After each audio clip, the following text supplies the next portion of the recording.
Hello guys! Hello! Taurus, welcome dito sa aking channel, Kapalaran 888. Welcome! Alamin natin kung anong messages, vibration, gabay energy para sa lahat ng Taurus. This is general reading.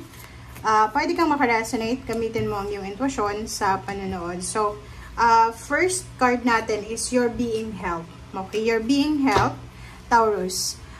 Paki-comment sa comment section, Taurus, if you are resonated sa mga messages natin. Okay?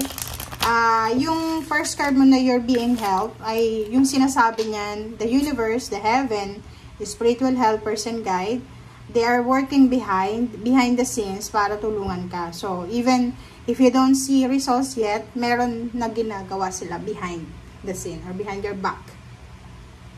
Okay? So, sinasabi ng bara sa'yo na kung mayroon ditong Taurus na medyo nag-aalala ka sa kung ano yung magiging future mo, or maybe nag-aalala ka sa kung ano yung pwedeng mangyari sa mga susunod na araw, buwan na taon, huwag kang masyadong mag-alala. Don't panic, okay? Because the heaven, the universe, they're helping you para matupad kung ano yung mga heart's desires mo.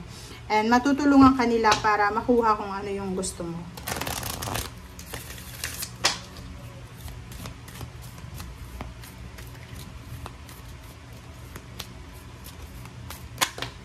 Okay. Wow. That paid off. Wow. So, dito sa mga Taurus na maybe marami kang mga hinanakit sa buhay, marami kang masamang nararamdaman sa ibang tao, sinasabi ng baraha na the old weights and habit of death is lifted from you and your life. So, sinasabi ng baraha sa'yo dito, na yung mabibigat na pasanin mo sa buhay, yung mabibigat na dala-dala mo, kinikim-kim mo, araw-araw. Di ba? Lahat ng tao may ganun eh.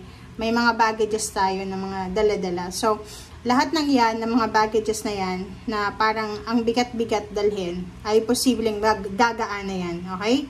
So, sinasabi ng bara sa'yo dito na huwag kang masyadong mag-aalala. Just have faith. Have faith sa sarili mo. Have faith sa Panginoon. Have faith sa kakayahan mo. And alam mo naman, Taurus, na mabuti kang tao. Alam mo na wala kang tinatapakan na tao. So, dito sinasabi, lahat ng utang mababayaran yan. Utang na loob, utang na physical, mental, financial, spiritual. Okay?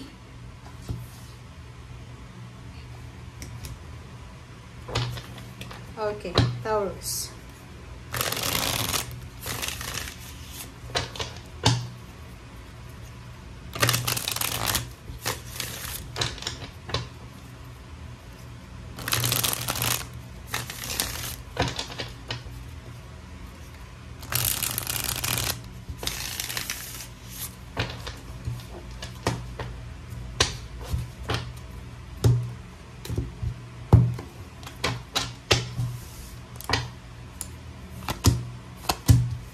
Okay, first two cards natin is the Hermit and Nine of Pentacles. So, Taurus, yun.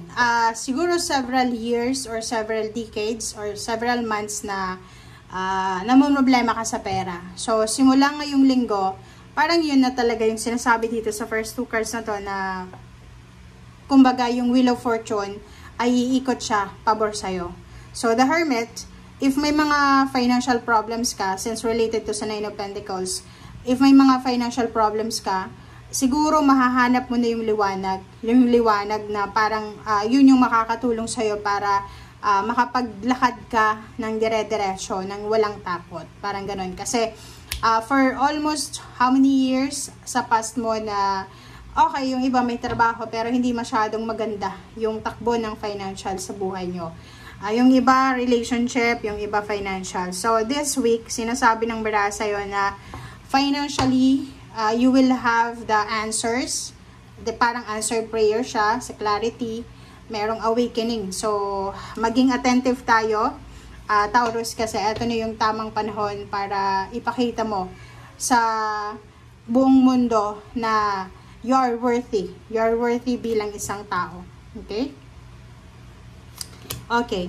So, dito sinasabi ng baraha, if marami kang mga pinagdaanan na stagnation, restrictions, yung restrictions na to, possible siya sa pera. Yung parang marami kang mga financial problems na pinagdadaanan or financial stress or financial restrictions.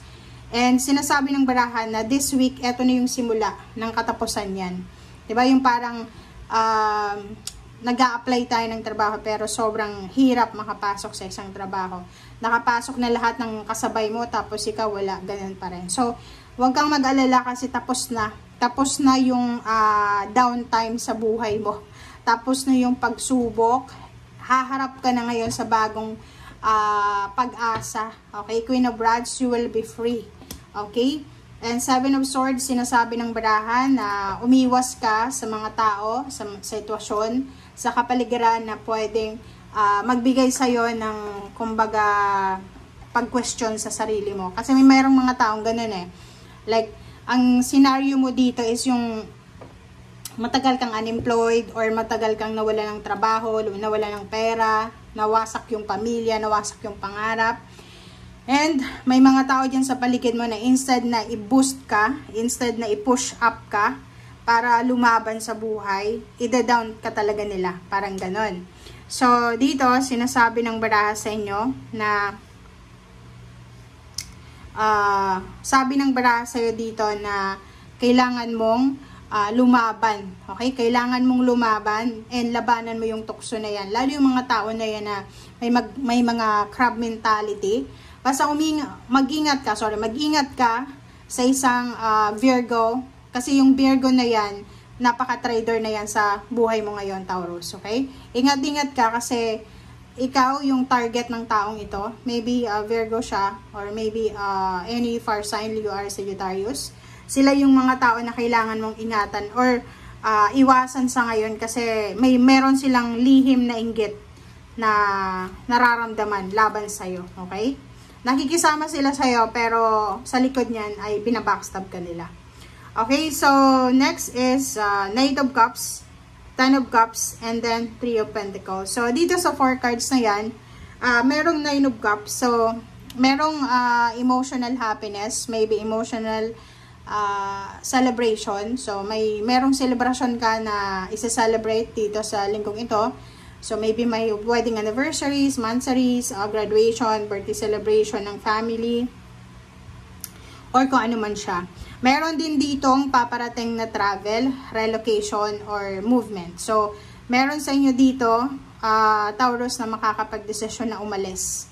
Pwedeng meron sa inyo ditong makakapag-desisyon na mag-travel, or umalis, lumipat ng bahay, or lumipat ng trabaho. Ten of Cups, mayroong homecoming, merong housewarming, house blessing. Basta mayroon ditong okasyon. Merong okasyon ka na isa-celebrate sa linggong ito. Meron din na business na sisimulan, mag-o-open ng business. And yung iba sa inyo dyan, sobrang happiness talaga. Sobrang masaya. So, walang question na sa linggong ito ay sobra kang magiging masaya. You're feeling satisfied, feeling contented, feeling accomplished. Okay? Thank you guys. Bye!